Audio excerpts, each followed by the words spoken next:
Hello students, আমি Moumita ma'am. আশা করি তোমরা সকলে খুব ভালো আছো। Welcome back to our channel. Students, আজকে আমি তোমাদের third semester major political science থেকে তোমাদের পেপার 4 আমি শুরু করে দিয়েছি অলরেডি অনেক আগেই। তো আজকে আমি তোমাদের পেপার 4 থেকেই ক্ষমতা বা জাতীয় শক্তি বলতে কি বোঝো এবং এর যে বিভিন্ন উপাদানগুলি রয়েছে তার মানে সেটা নিয়ে আজকের ক্লাসটা হবে। তো ক্লাসটি শুরু করার আগে বলে রাখি যে যারা এখনো আমাদের অনলাইন ক্লাসে যুক্ত হওনি বা যারা যুক্ত হতে চাইছো তারা কি দেরি না করে ঝটপট আমাদের অফিসিয়াল নাম্বারে কল করে বা মেসেজ করে যুক্ত হয়ে যাও। আমাদের অফিসিয়াল নাম্বার দুটো রয়েছে, একটা হচ্ছে 6295916282 আর একটা হচ্ছে 7076398606। ঠিক আছে, দেখো দেওয়া আছে কর্নারের নাম্বার দুটো, তোমরা দেখতেই পাচ্ছ। তোমাদের যে কোনো কোয়ারি থাকলে অ্যাডমিশন সংক্রান্ত ছাড়া যদি অন্য রকমের কোনো কোয়ারি থাকে তোমরা কিন্তু আমাদের এই নাম্বারটায় যোগাযোগ করতে পারো। ঠিক আছে, চলো দেরি না করে শুরু করে দিই আজকের ক্লাসটি। দেখো, ক্ষমতা বা জাতীয় শক্তি কি? দেখো, এই যে ক্ষমতা বা জাতীয় শক্তি ব্যাপারটা আছে না, এটা হচ্ছে মানে আন্তর্জাতিক বা রাজনীতির ক্ষেত্রে এর কিন্তু বিশাল ভূমিকা আছে। ঠিক আছে, যদি আমরা এর মানে এই ওয়ার্ডটা মানে ক্ষমতা যেটাকে পাওয়ার বলা হয়, এটা মেনলি ফ্রেঞ্চ আর ল্যাটিন ভাষার সংমিশ্রণে আর কি তৈরি হওয়া একটি শব্দ, যেটাকে আমরা ইংলিশে পাওয়ার বলি, তাই না?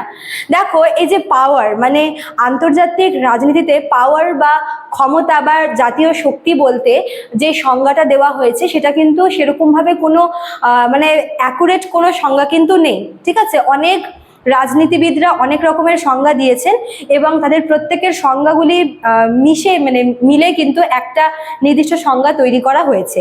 তো সংজ্ঞাটা হচ্ছে এরকম যে এই যে ক্ষমতা বা জাতীয় শক্তি বলতে বোঝায় যে অন্যের মন এবং অন্যের কাজকর্মের উপরে পুরোপুরিভাবে নিয়ন্ত্রণ কায়েম করা এবং তার মাধ্যমে নিজের যেটা আর কি চাওয়া বা নিজের যেটা কার্য সেটাকে সিদ্ধি করা। মানে দেখো, যদি আমি কোনো মানুষের ক্ষেত্রে বলি, যদি কোনো মানুষের ওপরে আমার নিয়ন্ত্রণ থাকে তাহলে কিন্তু আমি সেই মানুষটার থেকে যেটা আমার প্রত্যাশিত কাজ বা যেটা আমার পাওনা বা যেটা আমি চাই সেই কাজ তাকে দিয়ে কিন্তু আমি করিয়ে দিতে পারবো। ঠিক আছে, তো এটা হচ্ছে আমার ক্ষমতা। মানে যদি কারোর ওপরে কারোর কোনো ব্যক্তির ওপর বা কারোর ওপরে যদি কারণ নিয়ন্ত্রণ থাকে এবং সেই নিয়ন্ত্রণ দ্বারা যদি সে তার থেকে কোনো কার্যসিদ্ধি করতে পারে, তার জন্য কিন্তু সামর্থ্যের প্রয়োজন হয় এবং এই সামর্থ্যটাকেই বলা হয় কিন্তু ক্ষমতা বা জাতীয় শক্তি। ঠিক আছে, এবার দেখো এর বিভিন্ন উপাদানগুলি কি। তো মোট 6টা উপাদান আছে, মানে এই যে জাতীয় শক্তি বা জাতীয় ক্ষমতার উপাদানগুলিকে আমরা মোট 6টা ভাগে ভাগ করি। ঠিক আছে, তো প্রথমটা আছে যেটা দেখো, সেটা হচ্ছে ভৌগোলিক উপাদান। দেখো, ভৌগোলিক উপাদান বলতে আমরা মেনলি বুঝি যে একটা দেশ বা একটা রাষ্ট্রের অবস্থান, ঠিক আছে, সেই দেশের আয়তন, তারপর মনে করো যে ভূ প্রকৃতি, জলবায়ু, এই সমস্ত কিছুকে কিন্তু আমরা ভৌগোলিক উপাদান বলি। ঠিক আছে, তো আমরা এক এক করে বলি। তো ফার্স্টে যদি আমরা কোনো দেশ বা কোনো রাষ্ট্রের যদি আর কি অবস্থান সম্পর্কে জানি, দেখো একটা দেশ বা একটা রাষ্ট্রের উন্নতি তখনই সম্ভব হবে যখন সেই দেশটা মানে সেই দেশের অবস্থানের উপর কিন্তু একটা দেশ বা একটা রাষ্ট্রের মানে সামগ্রিক যে উন্নয়ন সেটা ডিপেন্ড করে। কিভাবে? মনে করো যে আমি একটা নতুন একটা শপ খুলবো, ঠিক আছে, তো আমাকে দোকানটা এমন জায়গায় খুলতে হবে যেখানে লোকজন যাওয়া আসা করে এবং যেই জায়গাটা হয়তো যথেষ্ট জমজমাট, তাই না? যদি কোনো নিরিবিলি জায়গায় আমি দোকানটা ওপেন করি তাহলে কিন্তু আমার দোকানটা চলবে না। কাজেই একটা দেশ বা একটা রাষ্ট্রকে মানে এমন জায়গায় অবস্থানটা এমন জায়গায় হতে হবে যাতে করে আর 5টা দেশের সাথে বাণিজ্য করতে পারে, ঠিক আছে, বা অন্য কোনো দেশের থেকে হেল্প চাইতে পারে, মানে অবস্থানটা এমন জায়গায় রাখতে হবে। নেক্সট যেটা বললাম যে এরিয়া বা আয়তন। একটা দেশ খুব বেশি বড় হলেও যেরকম অসুবিধা, খুব ছোট হলেও কিন্তু অসুবিধা। যেরকম মনে করো যে একটা দেশ যদি খুব ছোট হয় তাহলে তাকে কিন্তু ব্যবসা বাণিজ্য বলো বা জিনিসপত্র আমদানি রপ্তানি মানে টোটাল সমগ্র বিষয় কিন্তু মানে পাশের কোনো দেশের উপরে নির্ভরযোগ্য হতে লাগে। ঠিক আছে, মনে করো যে যেরকম নেপালের ক্ষেত্রে দেখো বা ভুটানের ক্ষেত্রে দেখো, এগুলো যেহেতু ছোট দেশ তো এদেরকে ব্যবসা বাণিজ্যের জন্য কিন্তু ভারতবর্ষের ওপর আরো যে আশেপাশের যে প্রতিবেশী দেশরা আছে এদের ওপর কিন্তু নির্ভরশীল হতে লাগে। ঠিক আছে, কেননা এগুলি ভীষণ ছোট দেশ, এদের ওখানে সেরকম মানে জিনিসপত্র আর কি পাওয়া যায় না, যার জন্য ওদেরকে বাইরে থেকে আমদানি করতে লাগে। এবার যদি আমরা দেখি যে কোনো কোনো দেশ যদি খুব বেশি বড় হয় তবে কি হচ্ছে যে বাইরের শত্রু সহজে আক্রমণ করতে চাইবে না, কেননা একটা দেশ যদি বড় হয় তার মানে কি সেটা মানে অনেকটা এরিয়া জুড়ে অবস্থান করে এবং একদিক থেকে যদি অ্যাটাক করা হয় তবে অন্য দিক থেকে আবার মানে পাল্টা আক্রমণের একটা ঝক্কি থেকেই যায়, ঠিক আছে। আবার দেখো যদি খুব মানে বড় হয় একটা দেশ বা একটা রাষ্ট্র তবে কিন্তু মানে ওই দেশের সব জায়গায় ঠিকভাবে আর কি মানে পুরো দেশটাকে ঠিক করে কন্ট্রোল করা যাবে না, এটাও একটা প্রবলেম। কাজেই একটা দেশকে মানে মোটামুটি একটা সাইজের হওয়া প্রয়োজন, একটা এরিয়া জুড়ে অবস্থান করা প্রয়োজন, যাতে খুব ছোটও না হয় আবার খুব বেশি অতিরিক্ত বড়ও না হয়, ঠিক আছে। নেক্সট দেখো যেটা বললাম ভৌগোলিক উপাদানের মধ্যেই আছে জলবায়ু। এবার মনে করো যে যেই জায়গাগুলোতে, যেই দেশে বা যেই রাষ্ট্রে খুব মানে যেগুলো ঠান্ডার দিকের যে দেশগুলো আছে সেখানে কিন্তু আমরা সহজ মানে খুব একটা সেখানে লোক ব্যবসা বাণিজ্য করতে চায় না ওই দেশের সাথে, ঠিক আছে। কেননা ওখানকার আবহাওয়া, ওখানকার জলবায়ু এতটাই খারাপ থাকে যে সেখানে মানুষ সেখানে যেতে চায় না বা সেই দেশের সাথে কোনো রকমের কোনো সম্পর্কে আর কি যেতে চায় না, ব্যবসা বাণিজ্যগত সম্পর্কের কথা বলছি, ঠিক আছে। কাজে জলবায়ুটা আর মনে করো যে যেখানে খুব বেশি গরম সেখানেও কিন্তু বিভিন্ন রকমের অসুবিধা দেখা যায়।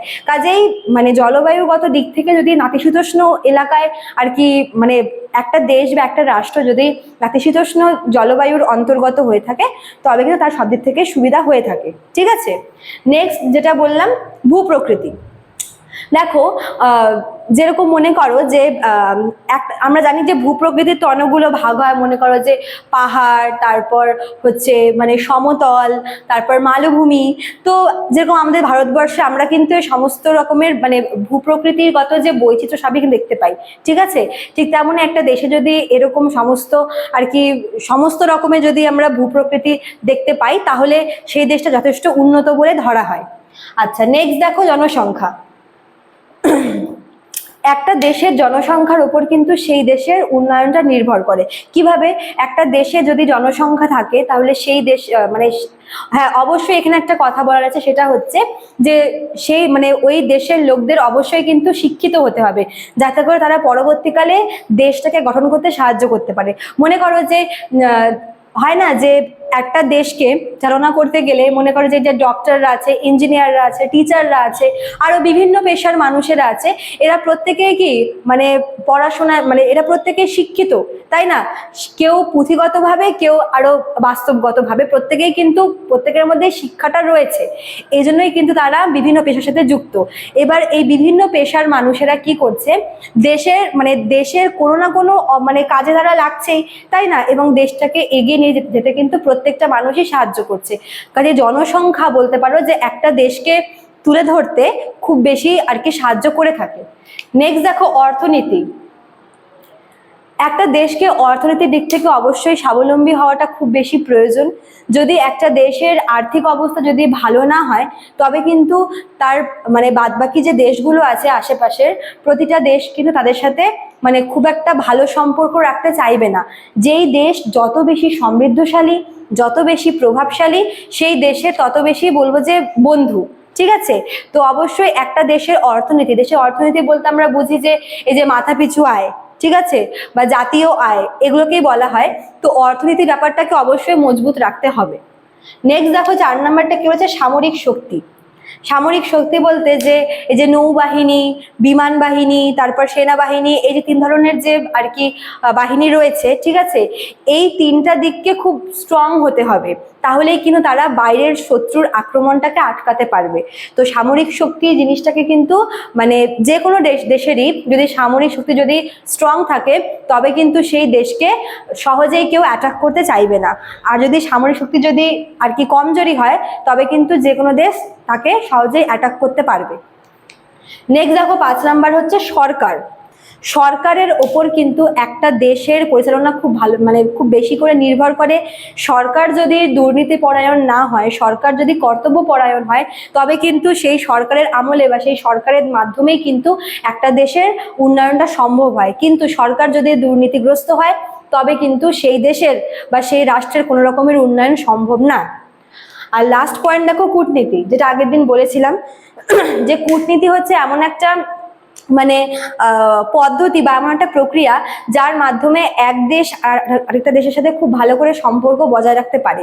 ঠিক আছে, এবার দেখো এই যে কূটনীতি জিনিসটা, এটা মানে মোটামুটি কূটনীতিবিদদের উপরে নির্ভর করে যে তারা কিভাবে আর কি পরিচালনা করতে পারবে, গরম, তারা কিভাবে আর কি পরিচালনা করতে পারবে তার উপরে কিন্তু নির্ভর করে। ঠিক আছে, তো একটা দেশে অবশ্যই এই যে কূটনীতিবিদদের থাকাটা খুব প্রয়োজন, কেননা তাদের আর কি তাদের যে মস্তিষ্ক প্রসূত যে বুদ্ধি, কূটনীতি বুদ্ধি, তার মাধ্যমে কিন্তু দেশের অনেকগুলো প্রবলেম সলভ করা যায়। ঠিক আছে, তো এগুলোই ছিল হচ্ছে আজকের টপিক, ক্ষমতা এবং এর উপাদানগুলি।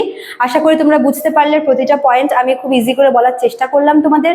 ভালো লাগলে অবশ্যই তোমরা লাইক কমেন্ট করবে, ক্লাসটাকে শেয়ার করবে। দেখা হচ্ছে নেক্সট ক্লাসে। Thank you.